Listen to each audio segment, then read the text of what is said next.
Welcome back to Broncos and Parts Garage. My name is Chris. I hope you enjoy episode number 6 of Daily Driven Broncos. It was supposed to come out last week. It's coming out right now.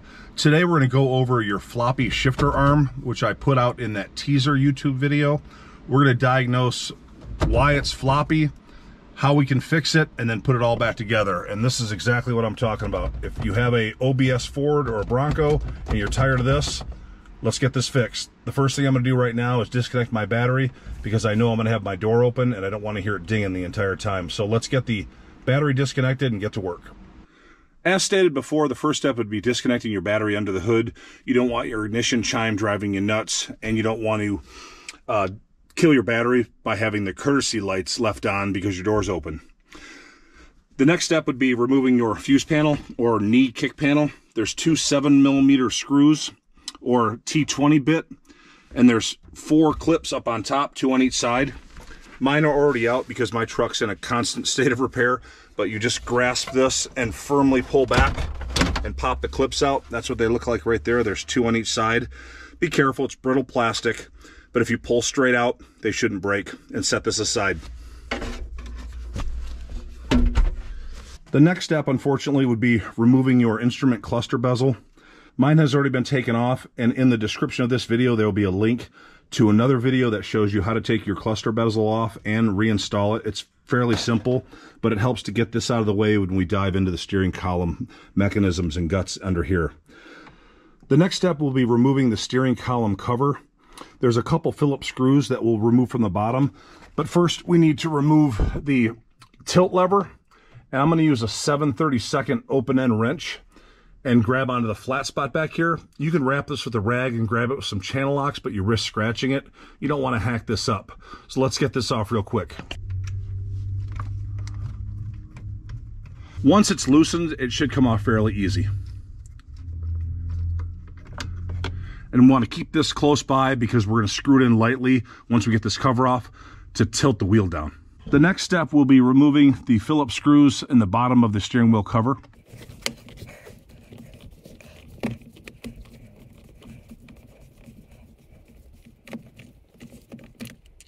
And keep these screws because you're going to need them to put this all back together.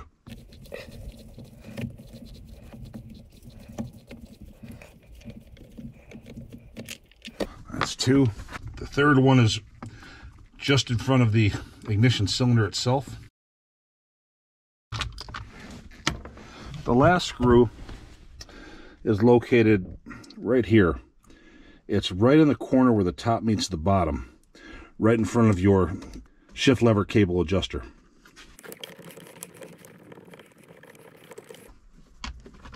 And again, save this screw. So now you've got 4 screws holding this cover on. The bottom should drop right out. We'll set that aside. The top won't come off because the ignition's in, but I'm going to show you how to remove the ignition cylinder real quick. To remove the ignition cylinder, you're going to take your ignition key, put it in the ignition, and remember your battery's been disconnected, so she's not going to start. Turn the key in the on position, but not in the start position. Directly underneath, I hope you can see this, directly underneath here, I'm going to point to it. Directly underneath here, right there, there's a little button right there. And you're going to push in on that with a screwdriver and pull out on the cylinder. It'll slide right out. Again, push in on that little button and simply slide the cylinder right out of the ignition. Keep it in the on position. Well, I just turned it. You can adjust this later. But now you got your ignition cylinder out. Now the top part of the steering wheel cover will be exposed. At this time, I'm going to take the tilt lever. I'm going to gently screw it in a few turns. I'm going to tilt the steering so it comes down like that and then remove it again. And then I'm going to remove the top part of the steering wheel cover. Very simple. It just slides off. We'll set that aside. What you'll see, what you have here is your shifter arm. It goes into a slot right here, and then your overdrive button connects, and then you'll see there's a tube that goes down here. It's about 14 inches long. This black bushing right here that I'm touching, this should be underneath this cap. Think of it like a bearing cap.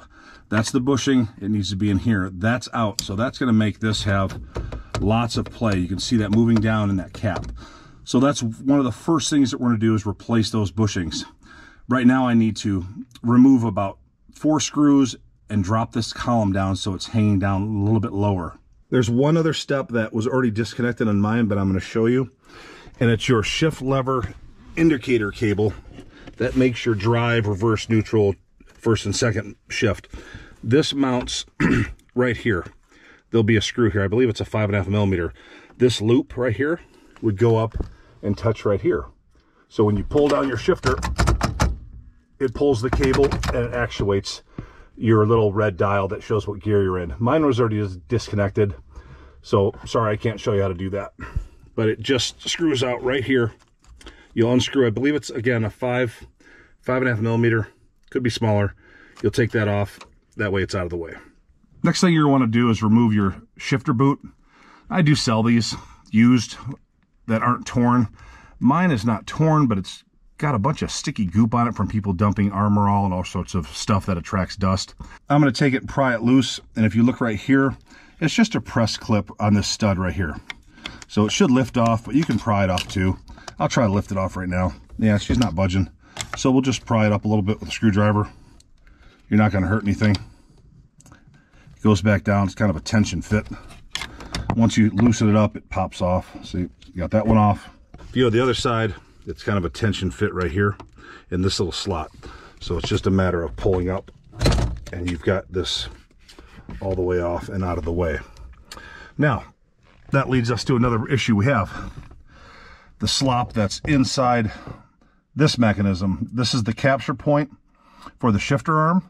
There's a pin that goes all the way through this shifter column. And if I'm looking at this, there's not a lot of play in there. There's enough, so we might put a shim right in between the shifter arm and the capture point. But first what we'll do is we'll knock this pin out. We'll clean all that up. But if there's play here, it's just going to get worse at the end of the shifter knob up here.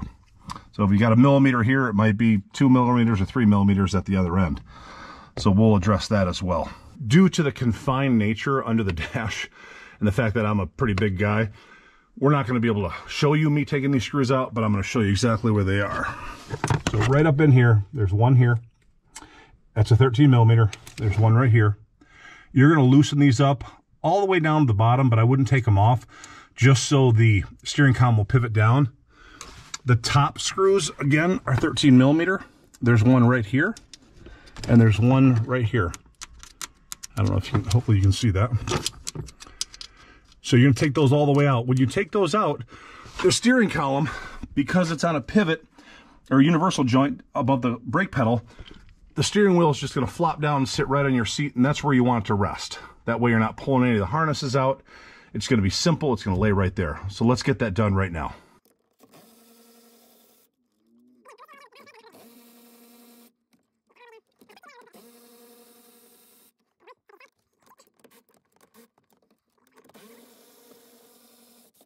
And down comes the column, and it's sitting on the seat just like we want it to. So that's what we're looking at right now. Got the column sitting on the seat. It's 4 screws. We haven't really disconnected much. The biggest job right now would have been taking off the cluster bezel. And again, that's in one of the videos that I've already done, and the link will be in the description. That gives you a really clear shot of the shifter bushings. This bushing right here, actually you can just pull it right out. This should be underneath this cap, and there's one back here. On a previous truck I did, I had to back these cap screws out for another project, and when I did, I pulled the threads out. So be careful, take your time. You might want to tighten them a little bit, loosen them, tighten them, loosen them. You don't want to impact them out. For the love of God, you don't want to strip them out, but I had to put a helicoil in there and re-tap it and thread it to get the caps to go back on. Right now I'm going to grab my T30 Torx bit and remove these 2 caps. And again, I'm going to try to tighten them a little bit, loosen them, tighten. This one came out pretty easy. Let's spin this off.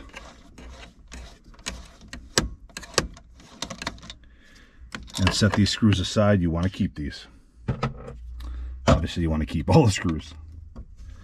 So I'm going to try to tighten this a little bit, and then I'm going to loosen it. Doesn't look like I pulled out any threads. Usually they're stuck to the threads as I pull it out, and these look pretty clean. So I'm going to keep those 2 screws with this cap right here, and I'm going to clean these. I'm going to wipe them off with a 3M pad, clean them up, and then I'm going to lubricate them before I put the new bushings in. The next step will be removing these T30 screws back here. There's one there, and there's one on this side of the cap. Now, the torque driver I have won't work, so I'm going to use a T30 torque 3/8 socket. This will fit right here and on the other side.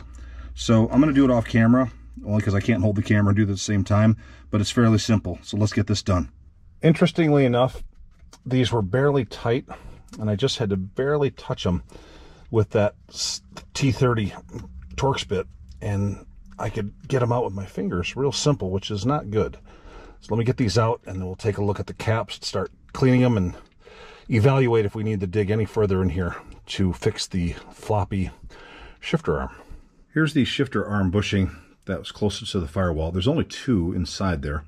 And the slit right here you see is normal. That's how you install it.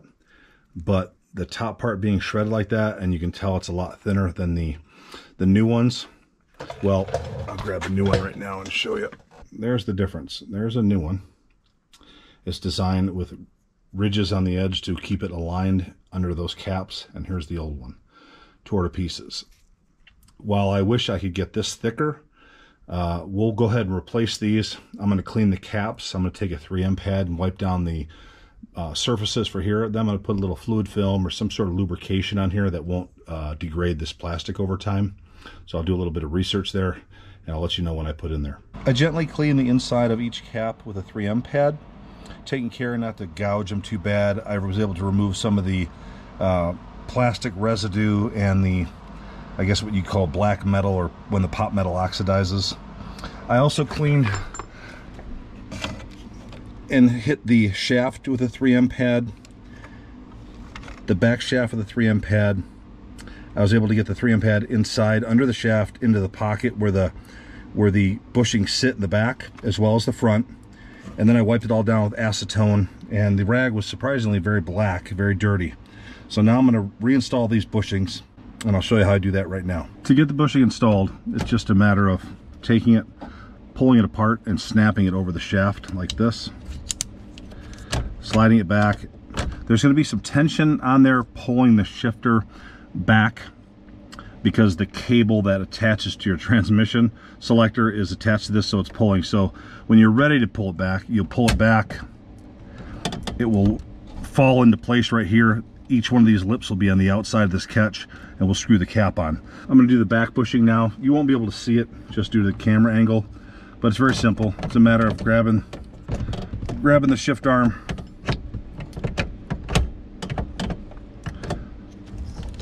separating the bushing, and wrapping it around the shaft like we did up here in the front. And I dropped it. Make sure it's clean. Snap it on over. You kind of hear it snap into place back there. So that's in place. This one's in place. I'm going to hold that right there, and I'm going to gently screw down one of these caps to hold the front in place. That'll make it a lot easier to put the back on. So we'll start screwing these down real gently. Again, I'm not going to torque these down like crazy.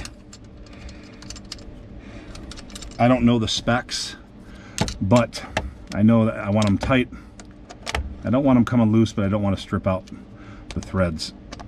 So we'll figure that out if there's even a torque spec. Okay, so that's snug. That's snug, and I'm going to go just another maybe 1/8 of a turn. There we go. Now let's get the back cap on. Again, you won't be able to see that, but here's the cap. It's just going to basically set back in place. It's being held in the proper location right now due to the front bushing being tightened up already. I'm going to take my light and go in here and just double check. Make sure that all the bushings are in place. And they are. Let's get this screwed down.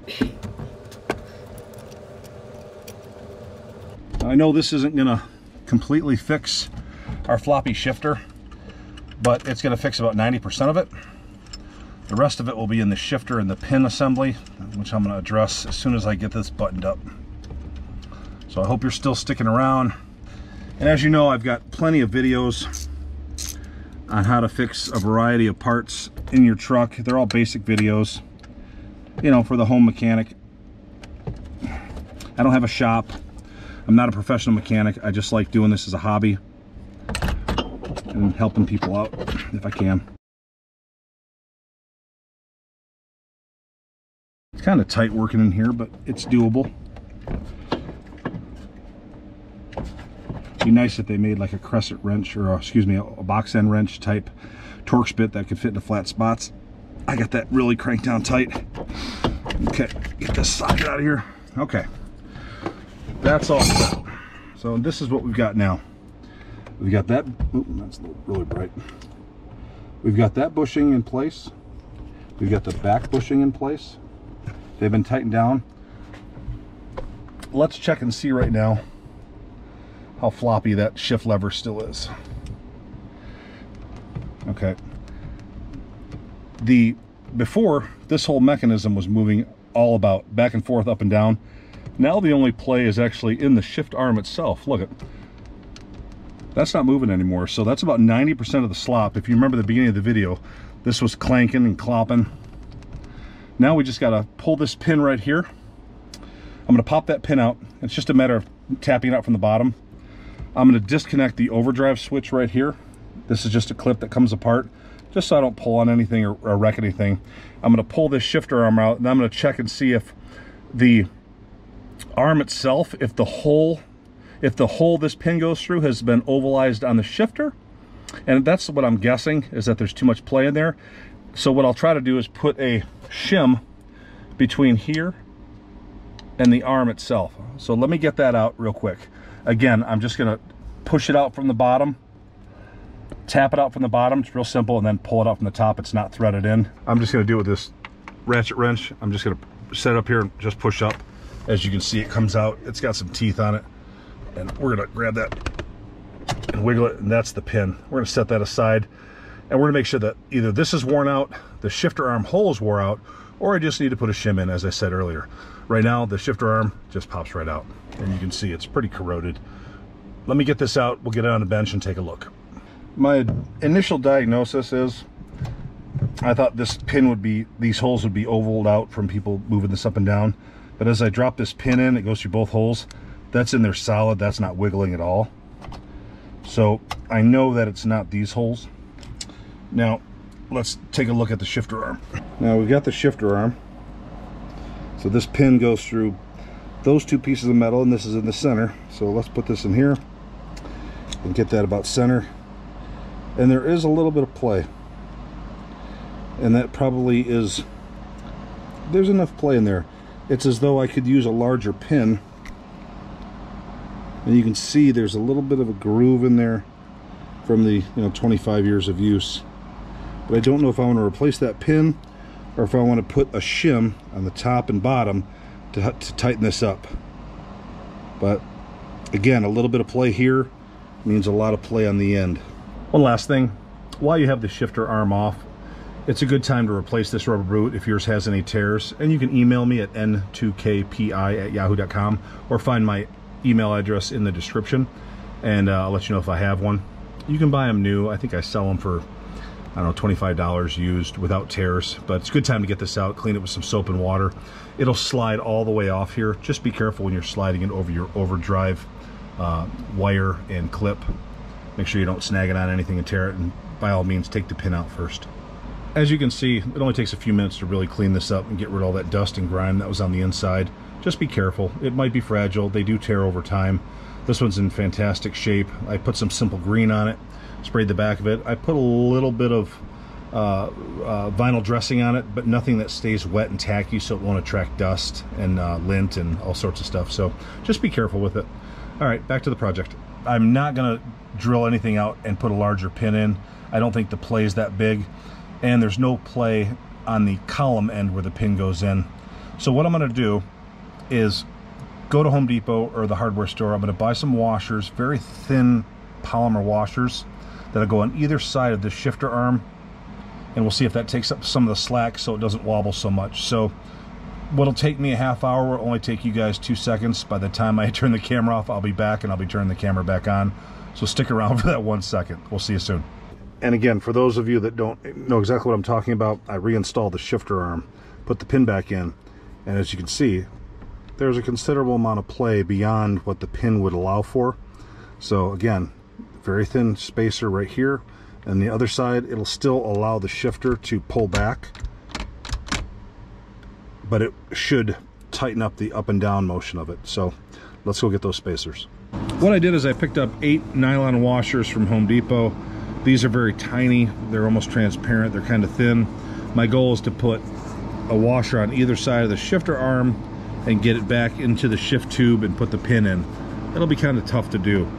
Or I can try using these thicker washers. They are made out of nylon as well. They're a little bit more heavy duty, less flexible. Only time will tell how long these last. These look like they're pretty delicate, but you know, they're flexible, they're pretty strong, they're not going to crack, they just might wear out. So I'll probably have to do a follow-up video. I'm going to start with the small washers and see if they pick up the slack to eliminate that wiggle. So let's get started. I'll be honest, I didn't want to do this on camera because getting those washers balanced on there and pressing them in is going to be hard enough, and it's a tight fit around this pin. But I'll film it and we'll see what happens. Maybe I'll edit it out, maybe I won't. Maybe you'll be hearing this, maybe you won't. Let's get started. I'm sorry for the change out in the video. I did complete the project and I was very happy with it in my 1996 Ford Bronco, the one I was working on, but you couldn't see anything really in the video. So I grabbed an older steering column. This is a non-airbag column, but it makes no difference. The mechanism is all the same. The shifter arm is the same. It's overdrive shifter arm. I've already removed it. What I wanted to stress was, earlier in the video, I had 2 nylon washers. I had a very small clear one, and I had this thicker one.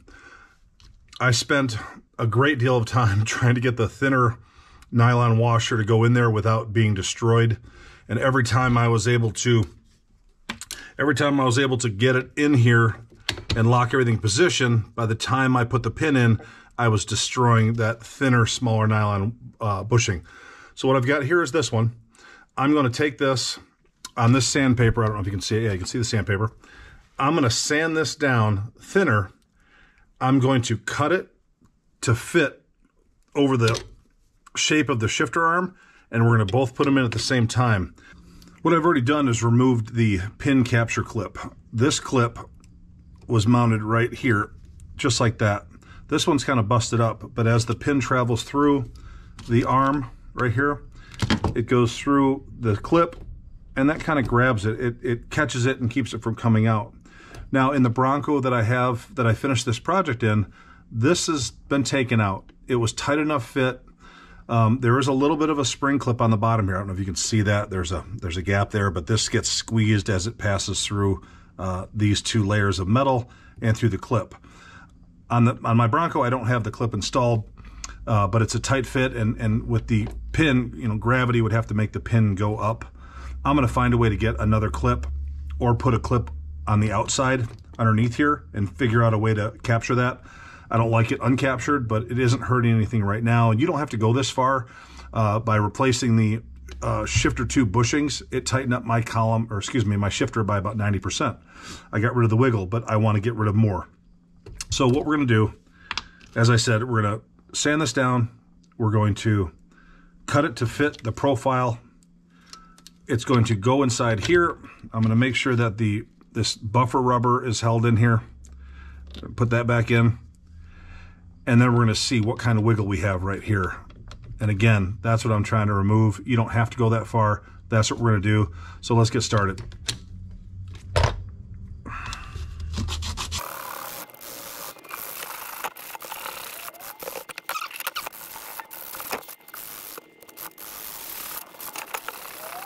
As you can see, I've significantly reduced the thickness of the washer.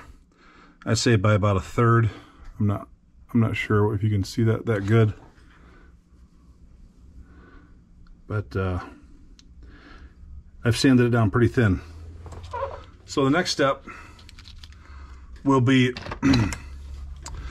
cutting that nylon washer to fit the profile. So I need to snip off the edges, basically kind of make it into a little bit of a square. So let's do that right now. So let's start just by cutting off the corners.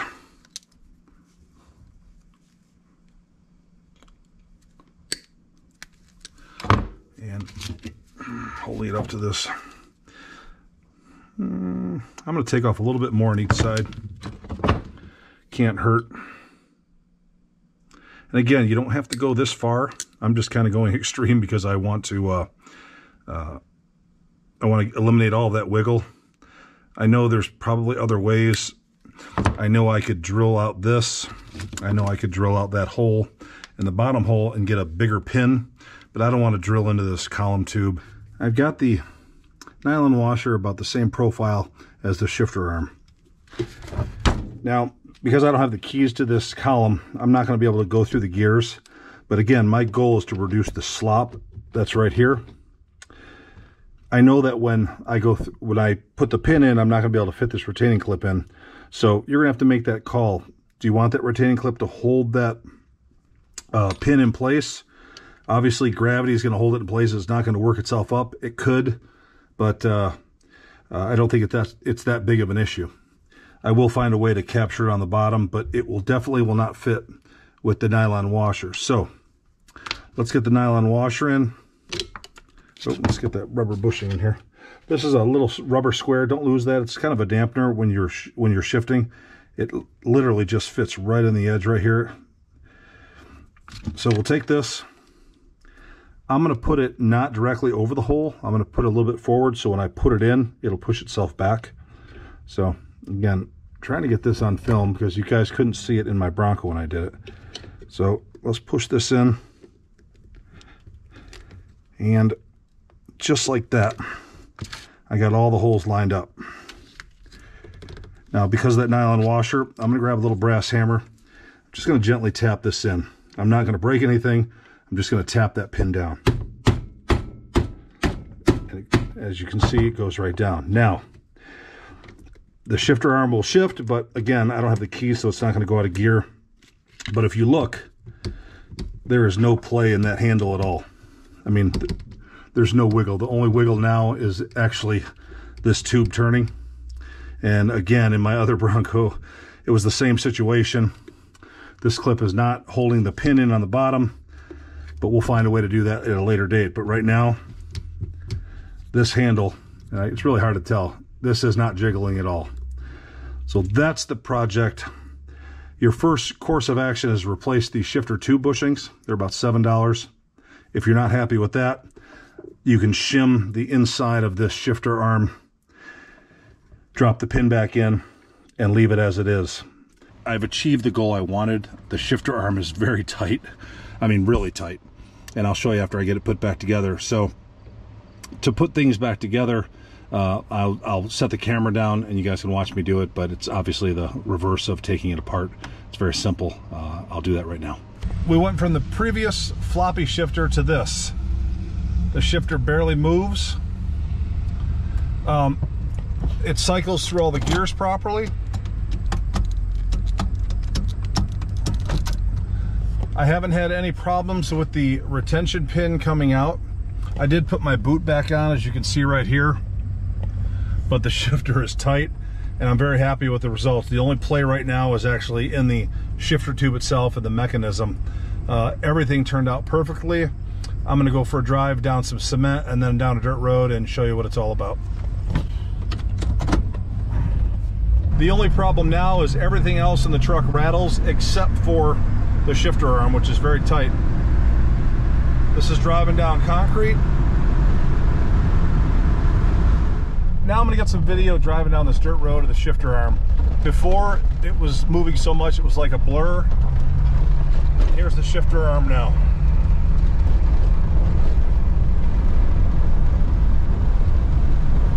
All right, thanks for sticking around this long in the video. Again, I apologize for it being late. As you can see, I had to rework a little bit of it on the bench behind me. I pulled another column and I got a better camera angle. I did complete it in my 1996 Bronco and I was very happy with the results. There should be a video either before this or after this that shows me driving down a dirt road, and the shifter arm does not flop all around. It's very tight. I'm very happy with the result. About 90% of it can be removed by installing brand new shifter tube bushings. They're about $7 or $8 on Amazon or at pretty much any auto parts store.